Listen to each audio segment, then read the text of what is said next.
Olá, oitavos anos! Nessa aula nós vamos falar sobre a balaiada, mais uma das revoltas que aconteceram no período regencial.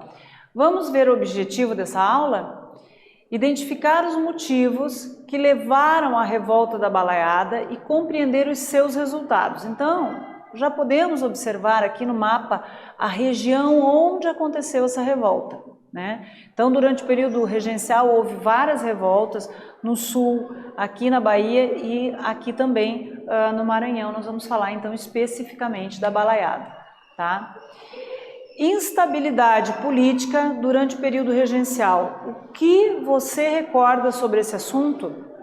E aqui nós temos a imagem das ruínas, né, do quartel em Caxias, Maranhão, tá bom? Então veja. O período regencial não foi somente agitado em termos políticos, mas também em conflitos que ocorreram em várias províncias do país. Alguns simultâneos, ou seja, ao mesmo tempo, tá? E ameaçavam a unidade territorial do Brasil.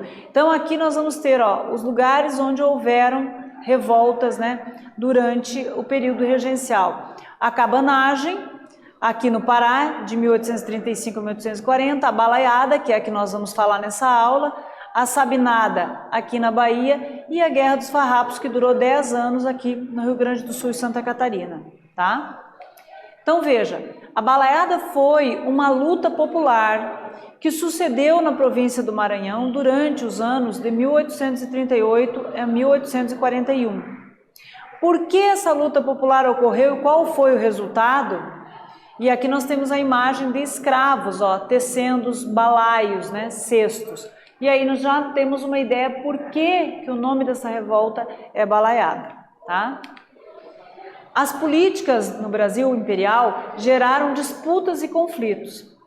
Veremos isso nessa aula com os desdobramentos da revolta da balaiada. Vamos aprender mais? Então aqui tem o cabeçalho de um jornal liberal. Os liberais eram apelidados de bem-te-vi e se opunham aos governistas. Já os conservadores eram pejorativamente chamados de cabanos, tá? Então ali, uma imagem, né, do Recanto dos Balaios em Mina Rodrigues. A crise socioeconômica atingia a região desde o final do século XVIII, quando a cana-de-açúcar produzida no Brasil não conseguia superar a concorrência com o açúcar produzido nas Antilhas.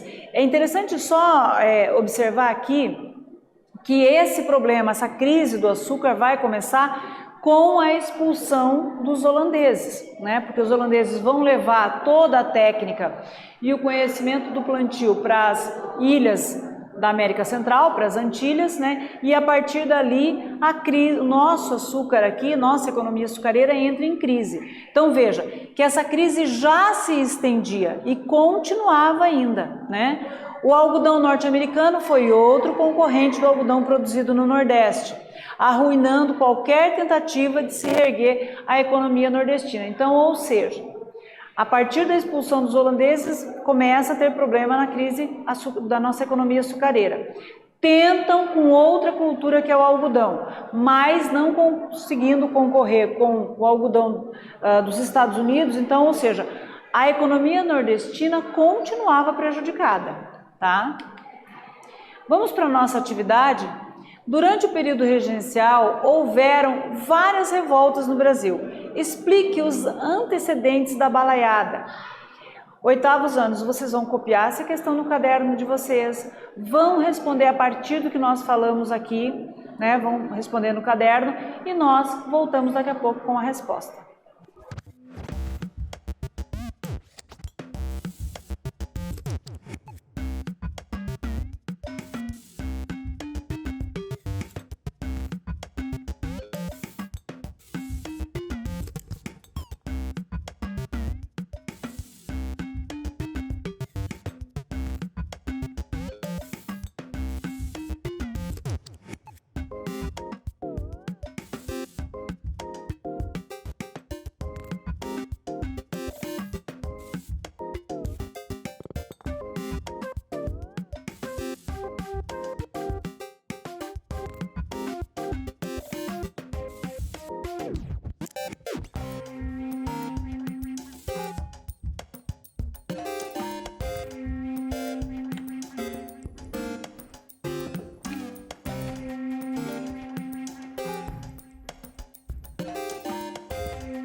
Vamos fazer a correção da nossa atividade? Então vamos lá.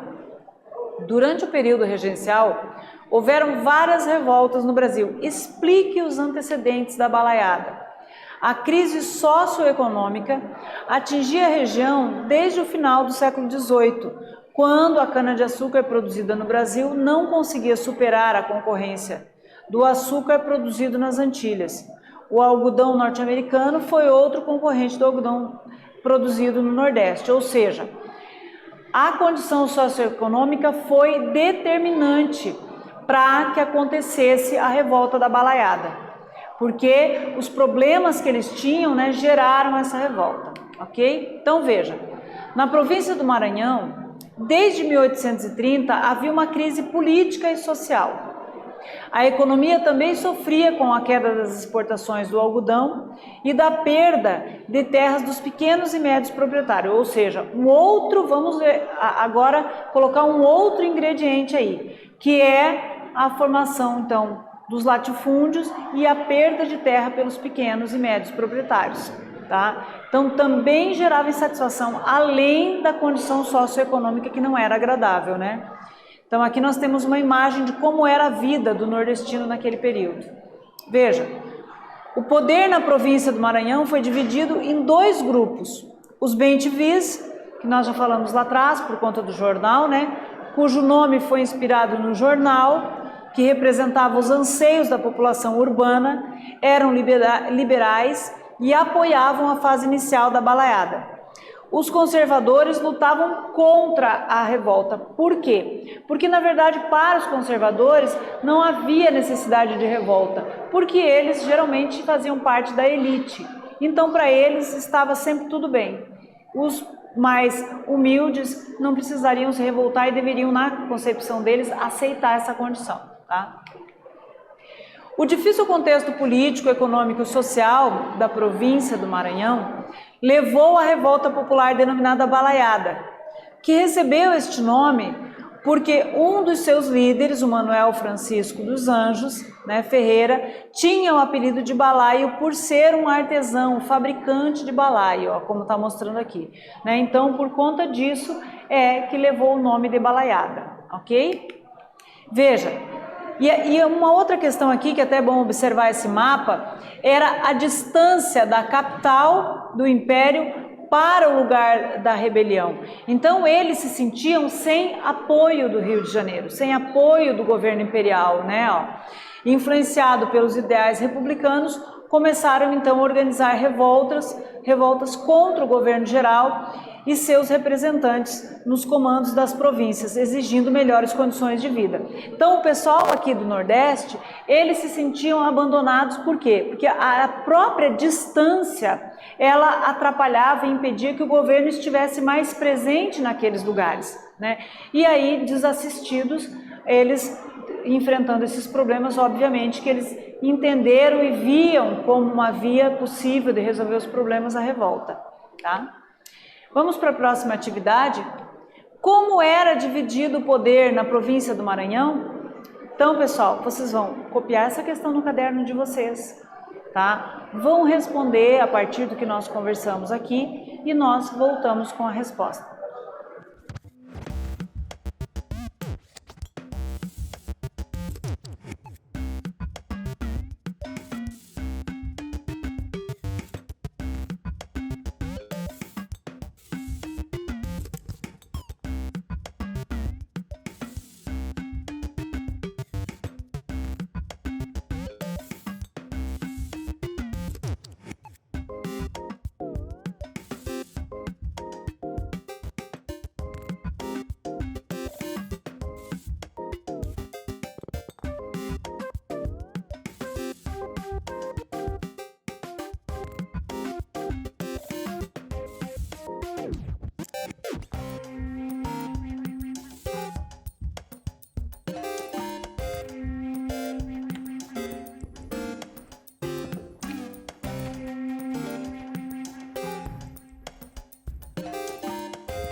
Vamos fazer a correção da nossa atividade? Então vamos lá. Como era dividido o poder na província do Maranhão?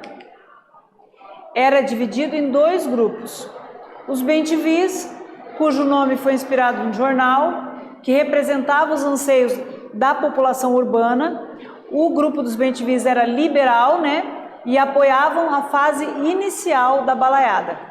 E o outro grupo eram os conservadores, que lutaram contra a revolta, né? Por quê? Porque, como eu falei anteriormente, para os conservadores estava ótimo, então não havia necessidade de se rebelar, tá? Então veja, motivos da revolta: insatisfação com os elevados impostos do governo regencial, a falta de autonomia da província em relação ao Império Brasileiro, disputa política entre os grupos liberais e conservadores, e a profunda crise econômica e a decorrente pobreza em que a população se encontrava. Então percebam aqui que por isso que fala ali que os liberais, eles apoiaram a fase inicial da revolta. Porque nessa revolta nós vamos ter várias camadas sociais participando, né? Então nós vamos ter a parcela mais humilde, que vai participar porque mal consegue sobreviver, porque está pobre, como está mostrando aqui, né? Nós temos também uma disputa política entre os liberais e conservadores, liberais que queriam mais autonomia para as províncias, que queriam mais liberdade para conduzir o governo local como eles desejassem, e os conservadores, que para eles estava ótimo da maneira como estava e eles queriam continuar daquele jeito, né? Falta de autonomia das províncias, que também está ligada a isso aqui, que está ligada ao ato adicional, né? Ao retrocesso do ato adicional, tá? E a insatisfação com os elevados impostos. Então perceba que a questão também dos impostos é longa, né, na nossa história, mas, ou seja, todos esses fatores foram gerando a insatisfação e culminaram então com a revolta da balaiada, tá? Veja, ações do governo central. O governo regencial enviou cerca de 8.000 soldados à cidade de Caxias, no Maranhão. As forças imperiais derrotaram os balaios, matando cerca de 11.000 rebeldes. Então o governo tinha já por hábito agir com uma força desproporcional contra essas revoltas. E veja, matar 11.000 pessoas, né? Milhares de pessoas morreram, para quê? Mas essa era a forma que o governo imperial agia para que não houvesse a possibilidade de haver outras revoltas. Então ele havia de forma bem cruel, né? Não se preocupando em quem iria morrer, enfim, mas com a intenção de impedir que houvesse outras revoltas dessa forma. Veja, aqui nós temos a foto, ó, Luiz Alves de Lima e Silva, condecorado Barão de Caxias em 1841 pelo imperador Dom Pedro II após as ofensivas contra os balaios. Né? Então, o Dom Pedro II, de certa forma, apoiava essa carneficina, né? Essa forma que eles usavam para repreender as revoltas, tá? Vamos para a última atividade da nossa aula. Quais foram os motivos que levaram à explosão da revolta dos balaios? Então, vocês vão copiar essa questão no caderno de vocês, vão responder, a partir do que nós falamos aqui, vocês vão responder e nós voltamos com a correção.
Vamos fazer a correção da nossa atividade, pessoal? Então veja, quais foram os motivos que levaram à explosão da revolta dos balaios?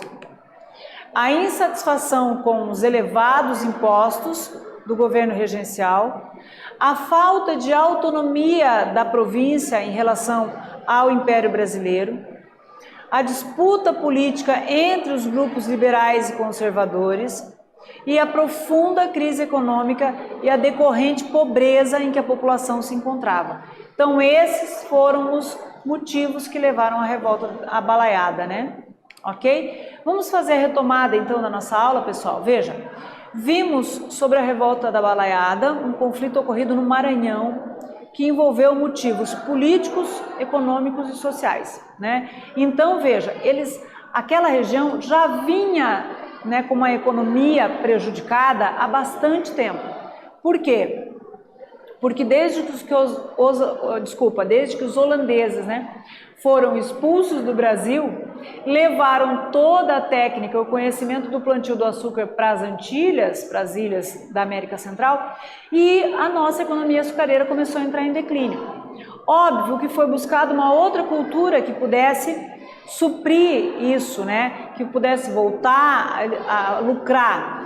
Então trouxeram o algodão, mas o algodão nordestino não conseguia concorrer com o algodão norte-americano, continuando essa questão econômica aí complicada, né? Além disso, então essa situação econômica gerava pobreza, né? Então se a economia não vai bem, óbvio que vai gerar pobreza decorrente disso. Tinha ali também os dois grupos políticos que rivalizavam, né? Os bem-te-vis, que eram os liberais, e os conservadores, que eram contra qualquer revolta. Os bem-te-vis até apoiaram o início dessa revolta. Por quê? Porque a balaiada, ela também falava da maior liberdade para as províncias, maior autonomia para as províncias, né? Então, juntando todos esses fatores, culminou então com a revolta balaiada. E o que o governo imperial fez, né?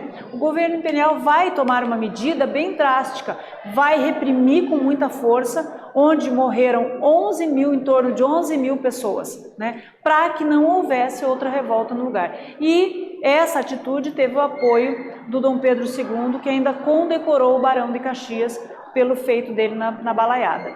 E é dessa forma que nós terminamos essa aula. Espero que vocês tenham gostado e até a próxima.